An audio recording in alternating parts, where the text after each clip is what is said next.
In this lesson, we're going to introduce the idea of a function and intervals and some features of these things we call functions. In Math 95, we're going to study several different types of functions. So first of all, we need to figure out what this thing called a function is. So in mathematics, when we have different sets of numbers or things, we can have a relation. A relation is any set of ordered pairs. So if we have some pairs that are connected in some way, this is a relation. Now, normally we'll have numbers, but we could connect something like this. Here's a group of ordered pairs, and these are some average gross monthly salaries. We got a physician that makes 11,000 average, an airline pilot making 5,884, computer programmer 5,000, so on and so forth. Okay, so we have these connections. I think these are actually a little old. They probably make a little more these days, but we have these pairs. So notice they're each paired with these parentheses. Okay, so in these pairs, if we take the first part of the pair, that set is called the domain, the set of the first components. So the first number in each one here, for example, physician, airline pilot, computer programmer, salesperson, furniture. That would be the domain, that list there, that set would be the domain of this list here, this relation. The range would be the outputs, okay, or the second components in each relation. In other words, the y values usually. Okay, so in our little example, it's all these monthly salaries. So if we take all of those together, that's the range. All right. Now, to make a connection here, when we have a relation, we can use something called mapping. What mapping does is it gives us a picture of all the numbers in the domain and the range, and it shows us how they're connected. So here we have some relations.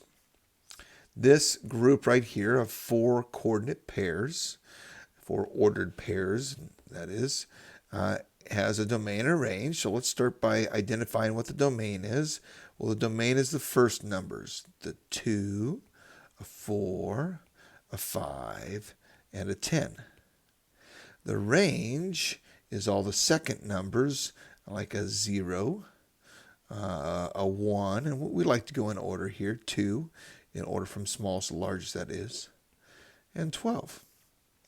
And then what we want to do to map these is show how they're connected. It gives us a good visual. So we have 2 is connected to 0 according to our list. So we're going to draw a line from 2 to 0. We have 4 connected to 2. So this 4 goes to that 2. We have the 5 goes to the 1, like so. And we have the 10 going to the 12. Okay, so they're paired up nicely like that. Here we have another relation with 4 ordered pairs. And so the domain here, we have a 3. We have, let's try again, 3, a 5, a 6, and a 7. The range gives us, we got -1. Let's start there. That would be the first one. So -1. And then we've got a 4. And it looks like there's 4 repeats itself, but we're just going to write it down once.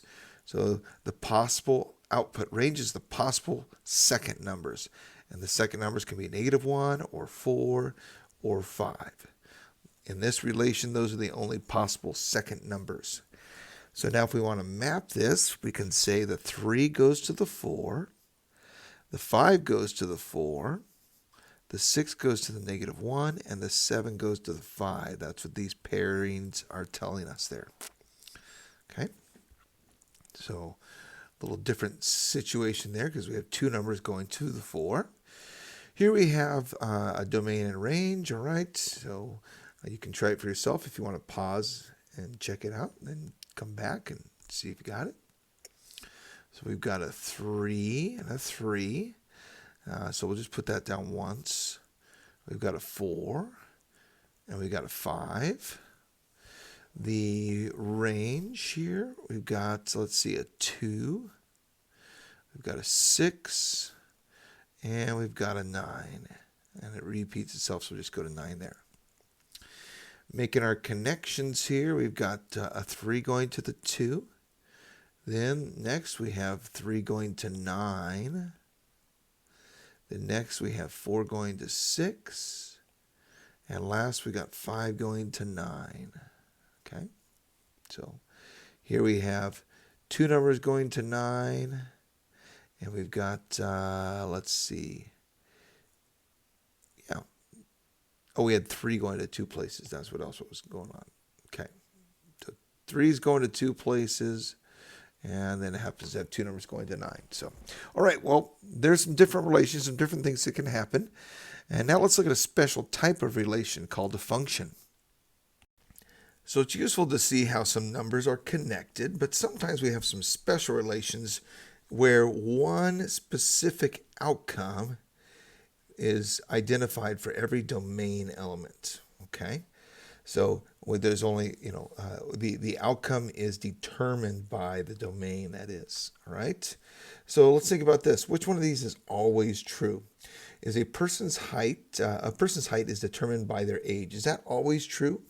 In other words, could you know a person's height if I told you how old they were? Like, we got somebody who's 13 years old. Do you know exactly what their height is?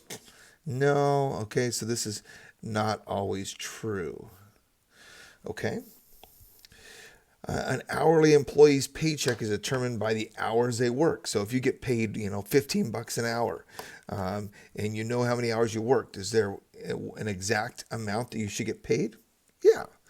Okay. So that's true. How much you get paid is determined by the hours you work. Okay.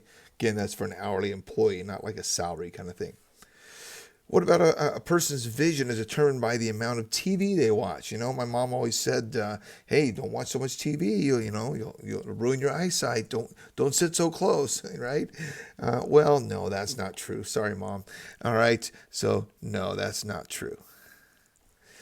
Is the distance that a car drives on the freeway at the speed limit, is that determined by the amount of time? In other words, if we drive longer, if we drive for more time, are we going to drive farther? Sure, that's true. Okay, so if we're going the speed limit, we got the cruise control on at 65, and if we drive for 3 hours, we can know exactly how far we're going to go. So the distance is determined by the time. So this idea of being determined is the key. How about this last one? Is the number of assigned homework problems and the time needed to complete them, is the time determined by the number of problems? Not necessarily, okay, because you could have 10 really easy problems, or you could have 2 really hard problems. So the number of problems does not determine the time, okay, so this is not true. So we have 2 situations here. We've got this distance example and this kind of hourly paycheck. Okay, so B and D determine or describe functions where one thing is determined by the other. So a function is a relation such that for every domain or x value, there is one range or one y value. Okay, basically a function is a tool that changes one set into another, and it does it in a very specific way.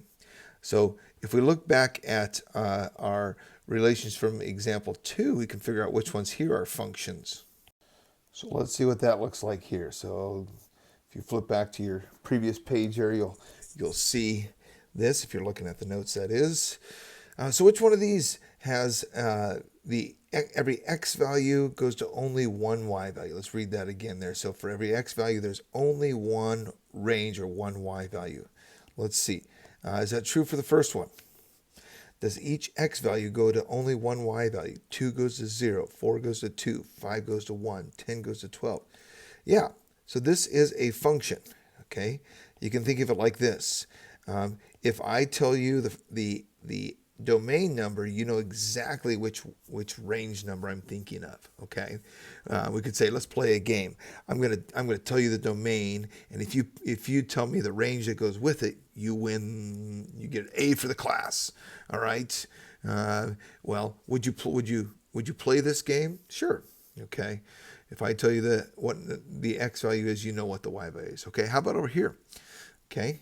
If I tell you the X value, do you know directly which Y value it is? If I say 3, do you know what the range number is that goes with it? Yeah, 3 goes to 4. Okay, 5 goes to 4. Well, they both go to 4. Well, that's okay, because if I tell you 5, you tell me 4. If I tell you 3, you tell me 4. So this is a function. But how about this? Okay, let's play that game here. Okay, let's say I tell you the X value or the domain value, and you got to tell me the range. And if you're right, you get an A. If you're wrong, you get an F for the class. Okay. Well, what if I tell you 3? Do you know for sure what the range is? Well, it's a 50-50 chance there, you know. We don't know where 3 goes. Sometimes 3 goes to 2, sometimes 3 goes to 9. We don't know. So this is not a function, because there's a number 3 that goes to 2 different places. Okay? All right. So for a function, every x only goes to one y. Okay? All right. So function notation is something that we use here when we are mapping numbers together. Okay, so this function connects x values and y values. And so function notation looks like this. And we read this as f of a is equal to b. Okay, this tells us f is the name of the function. Okay, and it maps a to b. In other words, b is the output of a. Okay, so when you put a into this function, we get b. You can think of a function like a machine. Now, we don't know why all these these numbers were matched up, and sometimes we don't know. Okay, so, sometimes we do. Sometimes we have an equation, sometimes we don't. But this function notation tells us which one maps or which one is connected to each domain, connected to each range. So, for example, here's a table that tells us for some x values, here's the f of x. In other words, if 2 goes into the function, 0 comes out. Okay. Now, well, first of all, here's a list. I should back this up. Okay. So here's a list of some coordinates. Okay. And 2 goes to 0. So we would say f of 2 is 0. 4 goes to 2. 5 goes to 1. 10 goes to 12. That's given to us here. Is this a function? Does every x value that we're given go to only one y value? Yeah. Okay. So it sure is. Okay. So each x goes to one y. Okay. And the y value is the output, or the f of x there. So, all right. So let's practice some function notation using that table. What is f of 2? In other words, when 2 goes into the function, what comes out? Well, 0 comes out. Okay. What is f of 5? When 5 goes in, what comes out? 1 comes out. Okay. So again, this is the x value. This is the y value, or the output. Okay. Well, what is f of 2 plus f of 5? Well, we know f of 2 is 0. F of 5 is 1. So that is 1. We can also use things like multiplication. If we say 2f of 5, this means 2 times the output of f of 5. So this is 2 times 1, which is 2. Okay, that's how function notation works.